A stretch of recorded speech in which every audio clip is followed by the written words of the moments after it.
The way I quit alcohol, I weaned myself off of it. And then I felt like I was quitting cold turkey because after I got to the point to where I was almost barely drinking any, I completely quit. But I didn't really quit cold turkey. I really weaned myself off of it. The way I quit cocaine was cold turkey. I just quit that. But I never really was addicted to that like alcohol. Like I had all these rules about making sure I didn't make it a habit. And then when I started to break those rules, I was like, I got a problem, and I just quit it. And then I'm trying to do the same with smoking. I'm trying to because it doesn't really work to try to wean myself off of it. When I try to wean myself off of it, I just start doing it a bunch again whenever my life gets stressful or something like that. So I need to just quit it completely. And so I'm trying to do that. I probably shouldn't use trying. Using language like trying is not as effective as using language like doing. There's a moon. You're almost telling yourself you already failed when you say, I'm going to try to do this. You're already saying, I might not do it. I might not be able to do it. There's a lot of language I use that is counterproductive, and I've tried to eliminate it. I used to be way worse about it. I used to, in my head, be my own enemy. I was hypercritical, I was just very negative. I might be nice to other people, but in my head, I was negative to myself.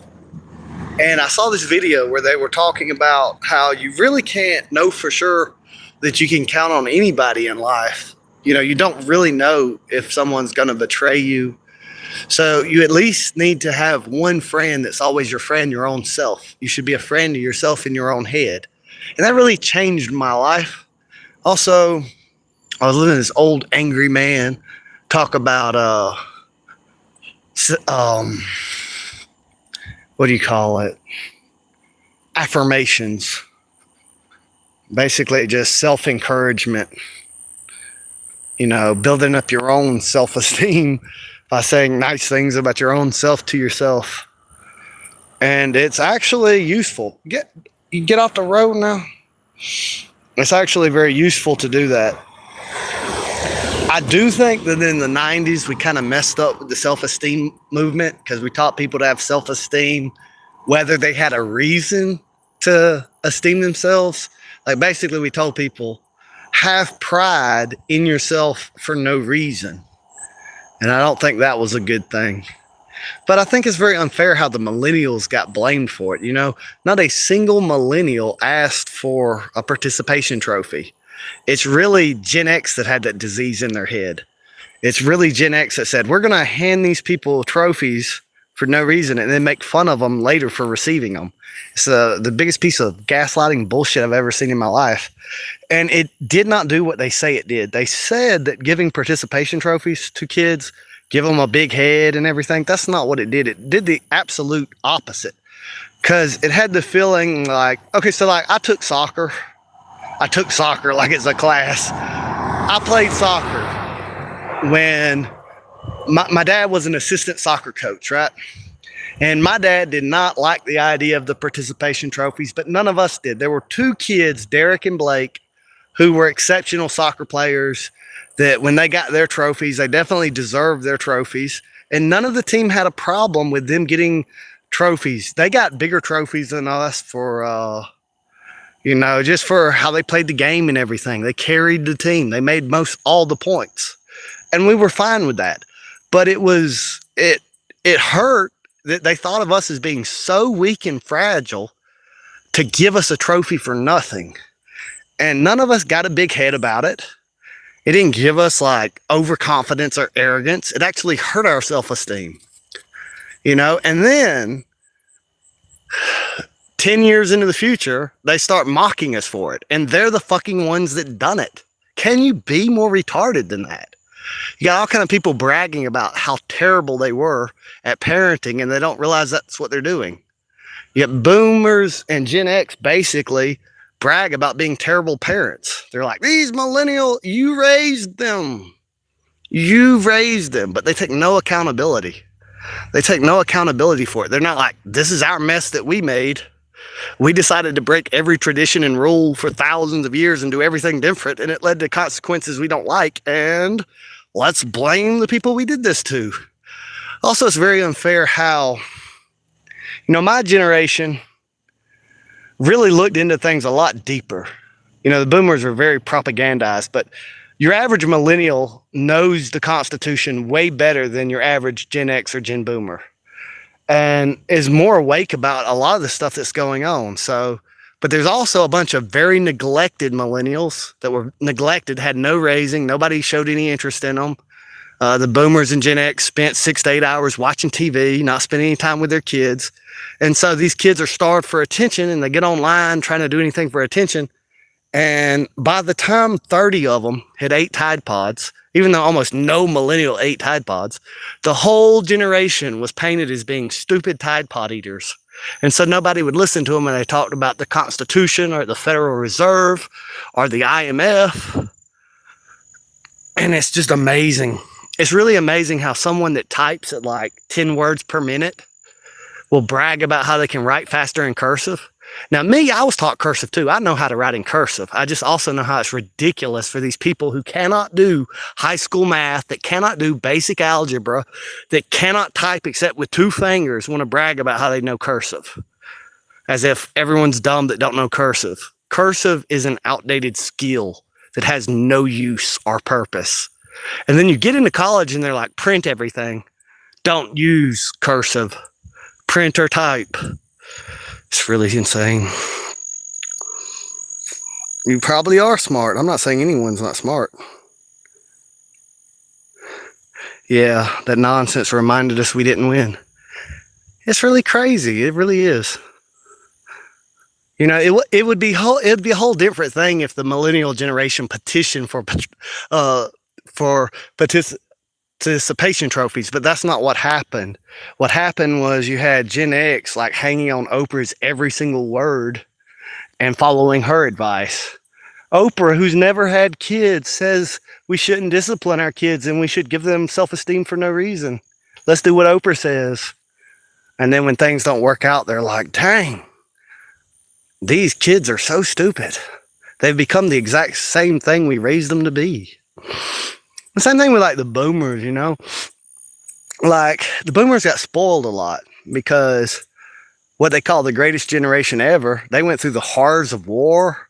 They were traumatized by seeing so much death, so they had big families, and they made their children the center of everything. And then those children, being a little bit more on the narcissistic spectrum, would make latchkey kids, They barely even raised Gen X. They just sort of threw them to the wolves in the wild. And then Gen X became a lot self-reliant and independent because of that. And it's kind of like the cycle continues. Like you ever see the mama that like her kids are high school, middle school, and she's cleaning up their room for them.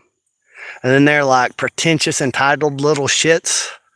And then because they're entitled, pretentious little shits, they don't do anything for their kids, and then their kids become independent.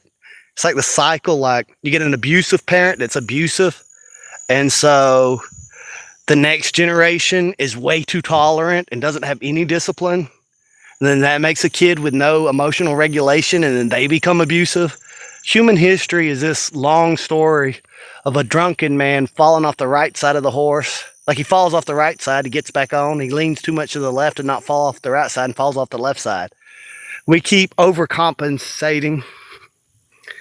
And Brittany just messaged me. She asked me, where am I at? She's probably not watching the live stream. I'm walking back to the house. I guess that was her that just got dropped off. She went to go clean the house. Her and Vern clean houses to make extra money, but a lot of times I don't even want her to go because she's already got a job. I already got a job, and we'd rather have the time together. And she a lot of times don't want to do it either, but she feels like it's sort of the smart thing to do to go make some extra money because times are kind of hard. But normally when she does that, it's when, like, see, I had to go check on the chickens and get water and go to town. So it made sense because we weren't going to be able to spend time anyway. So she might as well go clean the house. But now she's back, and now I'm about to be back over there and get off this live stream. I like live streaming. I like interacting with the audience and all, but I like hanging out with Brittany more. We have a lot of fun together, and even if we're not having fun together, it's just we've bonded a lot, and it's like it just have a sense of well-being being in the same room, even if we're not even talking to each other. If and the same thing, like my dog Little Bit, or Brittany's dog, he loves hanging out with me as long as Brittany's in the room. But if Brittany walks out of the room, he follows her. But if we're in the same room, it seems like he spends a lot of time with me, but he just doesn't. It's like he gets separation anxiety if Brittany's not in the room with him. He's got to be where she's at. Blanket statement, but I'm sure yeah, I agree with you that Seen Brazil, like, you know, nowadays we treat people for post-traumatic stress disorder, but they used to shoot them for being deserters. They've figured out that the human mind can only handle, unless you're a sociopath, the human mind can only handle killing people for so many hours. There's only so much before you like psychologically break. It's not really healthy to be, you know, in danger of being killed all the time and being killed. And there's other things that aren't really studied or measured. Like, I've noticed a lot of my friends that are combat veterans get in trouble with the law because now their threshold for excitement is way higher than civilian life can give them. So everything's boring now. They used to live day to day being shot at and shooting people and watching people get cut. And then they come home and it's like, damn, I'm bored. I'm going to speed a little bit. Now you're in trouble with the law. Or they, you know, drug-seeking behavior, thrill-seeking behavior. They wind up getting in trouble a lot. Oh, man. And, you know, a lot of them had their heart in the right place. They were going to defend their country. They're going to spread freedom to the world. And then they find out all they were doing was putting Jew banks everywhere and crippling nations around Israel so Israel can get strong. And then nobody cares about them. I think they destroyed the veterans on purpose. They give them all kind of trouble at the VA and everything. It's because veterans are dangerous. They could train the population how to resist the government. And so if a veteran's not being used for more combat, it's like they want them to be destroyed. Hey, baby, I'm going to get off the line.